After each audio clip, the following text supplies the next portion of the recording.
નડિયાદ મનપામાં મારામારી બાદ વધુ એક વિડીયો સામે આવ્યો છે। મનપામાં વિવાદનો વધુ એક વિડીયો સામે આવ્યો। કોંગ્રેસ નેતા અને ડેપ્યુટી કમિશનર વચ્ચે ઉગ્ર બોલાચાલી થઈ હતી। હાર્દિક ભટ્ટ અને ડેપ્યુટી કમિશનર મહેન્દ્ર દેસાઈ વચ્ચે ગરમાગરમીનો એક વિડીયો વાયરલ થયો છે।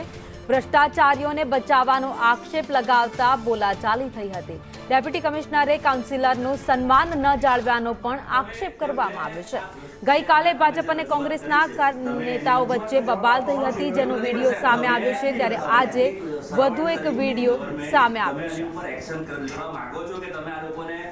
નિયમાનુસાર બધી જ કાર્યવાહી કરવામાં આવશે એવું મહાનગરપાલિકા થઈ 9 મહિના થવા આયા, તમે ચાર્જમાં આયા 9 મહિના થવા આયા, અમે રજૂઆત કરી 8 મહિના થવા આયા। તો સાહેબ તમે શું કામગીરી કરી આ લોકો માટે? ખાલી તમે જે કર્યું હોય અમે લેખિતમાં લઈ લઈશું, પણ તમે મીડિયા બધે છે અમે સાહેબ પૂર્વ કોર્પોરેટરના પ્રમુખ છે, તમે સાહેબ ટેક્સ ભરવાના પબ્લિક છે, તમે સાહેબ તમે ટેક્સ નથી ભરતા, અમે લોકો વધુ અપડેટ સાથે સંવાદદાતા કરુણેશ અમારી સાથે જોડાઈ ગયા છે। કરુણેશ, વધુ એક વિડીયો સામે આવ્યો છે, જેના લઈને અંદરો અંદર ક્યાંક ડખા હોય તેવું પણ લાગી રહ્યું છે। જે ભાવની આ સમગ્ર ઘટના છે એ ગઈકાલની ઘટના હતી। ગઈકાલની ઘટના જેમાં ભાજપ કોંગ્રેસના કાર્યકર્તાઓ વચ્ચે છૂટા હાથની મારામારી થઈ હતી અને એ વિડીયો વાયરલ થયો હતો। ત્યારબાદ આ વધુ એક વિડીયો વાયરલ થઈ રહ્યો છે, જેમાં કોંગ્રેસના શહેર પ્રમુખ હાર્દિક ભટ્ટ છેલ્લા 7 થી 8 મહિનાથી ડેપ્યુટી કમિશનરને રજૂઆતો કરી રહ્યા હતા અને તેમની પાસે જવાબ માંગી રહ્યા હતા।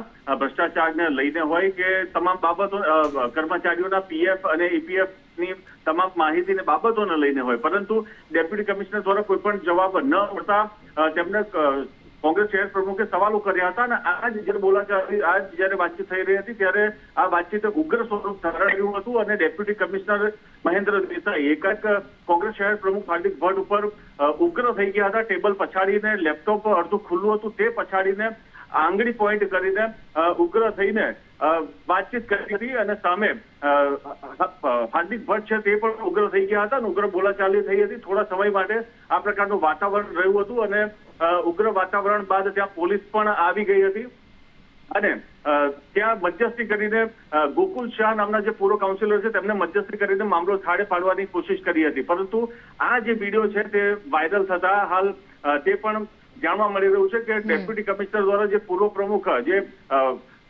શહેર પ્રમુખ છે, તેમનું માન સન્માન ન જાળવવામાં આવ્યું, તેને લઈને રોષ પણ જોવા મળી રહ્યો છે। ભાવિની, આભાર માહિતી માટે।